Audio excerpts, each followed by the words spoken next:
もしあなたが今、もうお母さんやめたいなーってふとそう感じてしまったとしたら、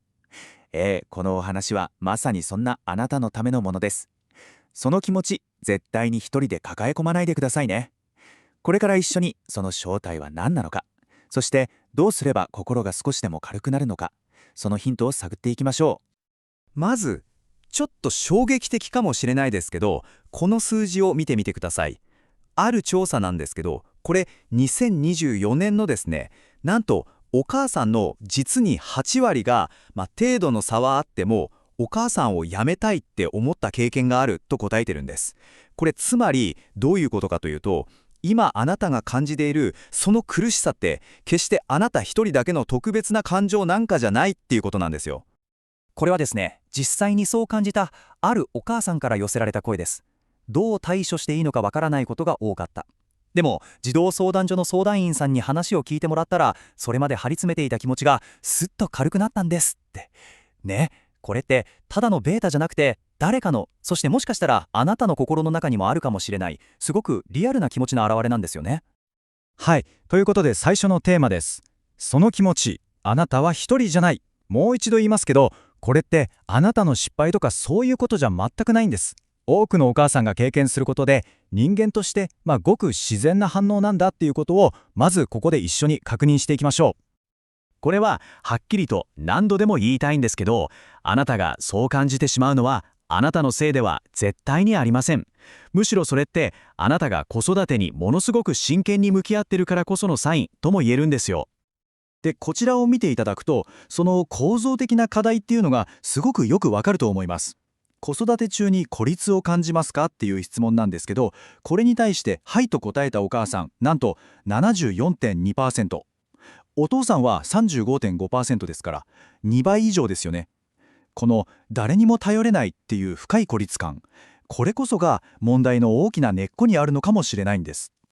じゃあ、このどうしようもなく重たい疲れとか孤立感とか、こういう状態を心理学では何て呼ぶんでしょうか。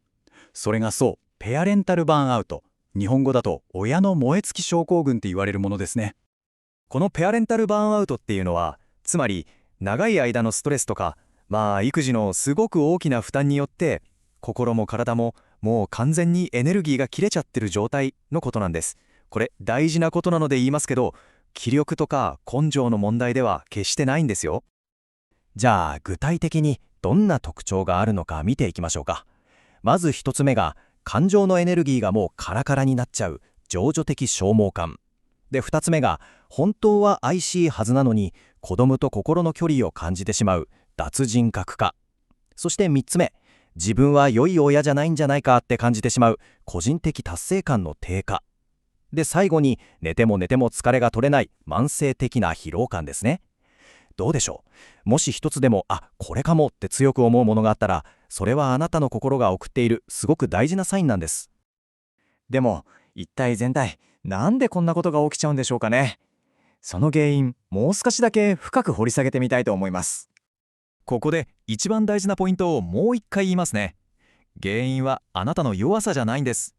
そうじゃなくて、あなたを追い詰めているのはあなたを取り巻く環境そのものなんです。じゃあその環境って具体的には何かっていうと、例えば社会がなんとなく作り上げたお母さんはこうあるべきだみたいな完璧な母親像、いわゆる母性神話のプレッシャーですよね。それから子育てはやっぱりお母さんがやるものでしょっていう声には出さないけどそういう思い込み、あとは頼れる地域とか家族がいなくて孤立しちゃうこと、そして SNS を開けば目に入ってくるキラキラした理想の子育てと自分を比べてしまうこと、こういういろんなものが複雑に絡み合って気づかないうちにあなたをじわじわと追い詰めてるんです。さて、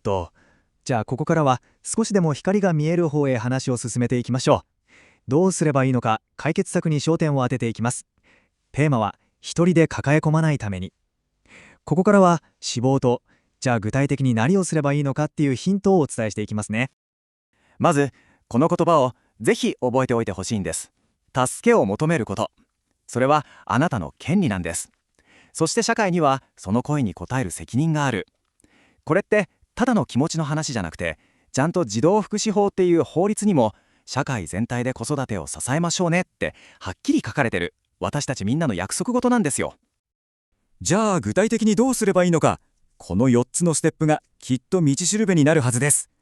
まず1つ目、完璧じゃなきゃっていう気持ちを手放すこと。次に、意識してお母さん休みの時間を作ること。そして3つ目、社会とつながりを持つこと。最後に、思い切って専門家に相談してみること。この4つです。実際にバーンアウトを経験したあるお母さんもこう言ってるんです。もういいかっていう気持ちでやればいいんだよって言われて、それで乗り越えられたって。そうなんですよね。完璧な100点満点のお母さんである必要なんてどこにもないんです。そこそこ良い、つまりグッドイナフな親。それでもう十分すぎるくらい素晴らしいんですよ。もし専門家の助けが必要かもって感じたら、どうか一人で悩まずに頼ってみてください。ここに挙げたのは、いざという時のための具体的なセーフティーネットです。特にこの一番上にある189、これいち早くって覚えるんですけど、24時間365日いつでもつながる全国共通のホットラインなので、ぜひ覚えておいてくださいね。さて、この問題はもちろんお母さん一人で抱えるべきものじゃありませんよね。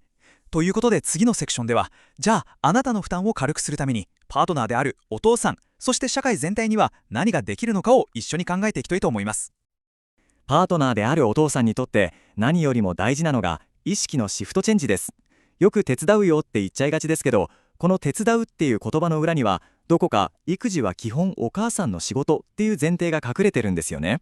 そうじゃなくて、必要なのは一緒にやるっていう当事者としての意識なんです。子育ては2人で取り組むチームのミッションなんだって捉えること、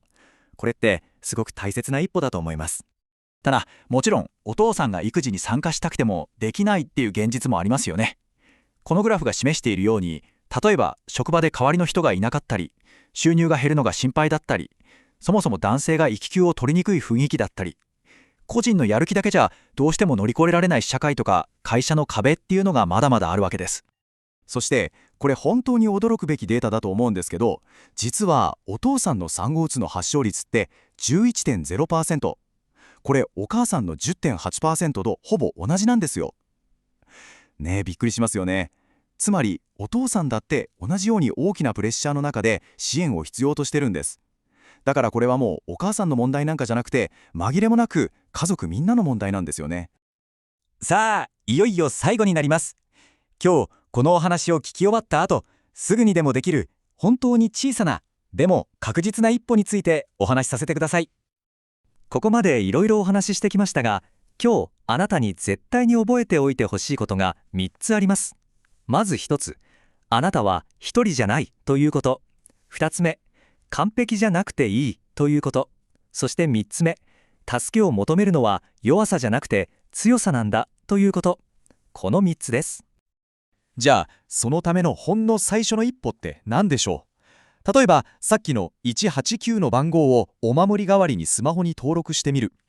あるいはパートナーにただ一言「はあ、疲れた」って言ってみる。